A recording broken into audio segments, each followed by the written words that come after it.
Hello दोस्तों, ये amplifier 1000 वाट का एम्पलीफायर का ट्रांसफार्मर जल गया है और इसको वाइंडिंग करूँगा। दोस्तों, यदि आप भी एम्पलीफायर रिपेयरिंग करते हैं तो उसमें सबसे पहला जो ट्रांसफार्मर का जो वाइंडिंग होता है वो भी आपको खुद से करना चाहिए, जो कि ज़्यादा मुश्किल नहीं है। ये देख सकते हैं 1000 वाट का ट्रांसफार्मर को मैंने इस प्रकार से खोल करके रखा है और इसका जो है दोस्तों, ये मार्केट में अब जाएंगे। इसका वाइंडिंग करने का तरीका बहुत ही आसान है। जितनी वायरें है या तो इसको काउंटिंग कर लीजिए और जिस तरह से वाइंडिंग किया हुआ है वापस मार्केट में जाएं और वहां से वायर को लेकर के जाएं। प्राइमरी और सेकेंडरी दोनों वायर लेके जाएं और आपको जो मोटर का दुकान है वहाँ पे कॉइलें जहाँ पे मिलते हैं, आपके आसपास के जो भी मार्केट होंगे वहाँ पे आसानी से ये मिल जाता है। ये कॉइल आप मार्केट में जाएं और वहाँ से दोस्तों ये वायर का कितना नंबर है वहाँ से चेक करके वो खुद दे देंगे। तो बहुत ही आसान है दोस्तों, आप खुद से ट्रांसफार्मर को अपने घर पे ही वाइंडिंग कर सकते हैं। थोड़ा एक दो बार मुश्किल हो सकता है, लेकिन जब आपको एक दो बार के बाद फिर आप एक्सपीरियंस हो जाएंगे और खुद से ये ट्रांसफार्मर का तैयार, क्योंकि नया लाएंगे, नया लाने से बहुत ज़्यादा महंगा पड़ता है और खुद का वाइंडिंग जो होता है दोस्तों बहुत ही अच्छा होता है और परफेक्ट पड़ता है।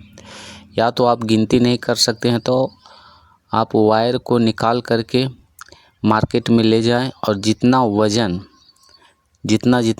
वज़न होता है उससे 50 ग्राम ज़्यादा ले लें। ये देख सकते हैं इसका सेकेंडरी वायर है जो आउटपुट के लिए निकलता है। दोस्तों, आप लोग ज़रूर ट्रांसफार्मर को भी वाइंडिंग करना चाहिए। और ये दोस्तों मैंने बाहर का वायर सेकेंडरी वायर निकाल दिया है। ये अंदर का जो है इनपुट है जिसमें 220 वोल्ट इन होता है, इसको भी निकालेंगे और मार्केट में ले जा कर के जितना वायर है, यदि गिनती नहीं कर सकते हैं तो जितना वायरें हैं वो मार्केट से जा कर के ले सकते हैं, उससे 50 ग्राम ज़्यादा, और बिना काउंटिंग किए हुए हम इसमें वाइंडिंग करेंगे। दोस्तों, ये बहुत ही आसान है, आप ज़रूर इसको बनाइए।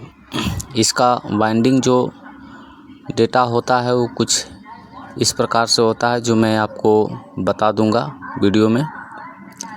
ये 40040 का ट्रांसफार्मर है 1000 वाट एम्पलीफायर।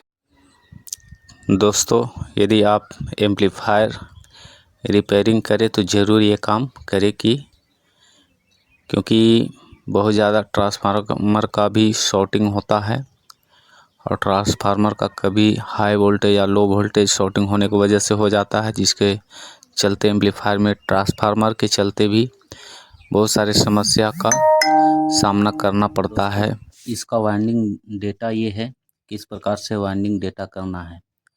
अलग अलग ट्रांसफार्मर के लिए अलग अलग वाइंडिंग होगा दोस्तों। जैसे मैंने यहाँ से 220 वोल्ट जो मेन लाइन होता है, सप्लाई होता है, ये दोनों वायर में होता है सबसे पहले। तो यहाँ से जो वाइंडिंग किया हुआ रहता है इस प्रकार से, और इधर एक दो फेस जो मेन लाइन होगा उधर दो ही फेस होता है और उसमें एंट्री होता है।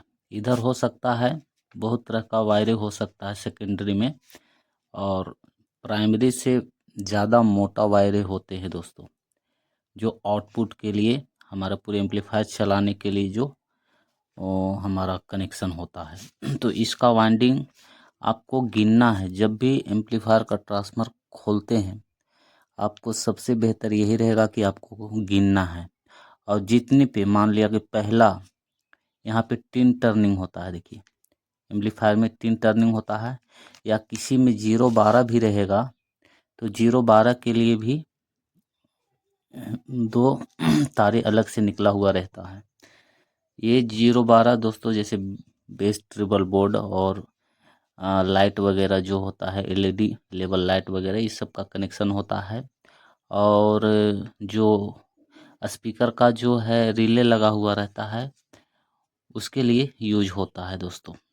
तो आपका एम्पलीफायर में ये देखना है। तो सबसे पहले ये मोटा वाली वायर जो होंगे आपको जब यहाँ से खोलेंगे तो खोलते समय जितनी टर्निंग पे आप दूसरा टर्मिनल ना मिल जाए वो गिन लेना है इसके बीच में कितनी टर्न बांधा हुआ था, क्योंकि जब भी आप मार्केट से लाएंगे तब तो वो वज़न करके दे देगा, और वज़न करके जब लेंगे तो एक बार फिर मैं बता रहा हूँ कि आप 50 ग्राम ज़्यादा ही ले।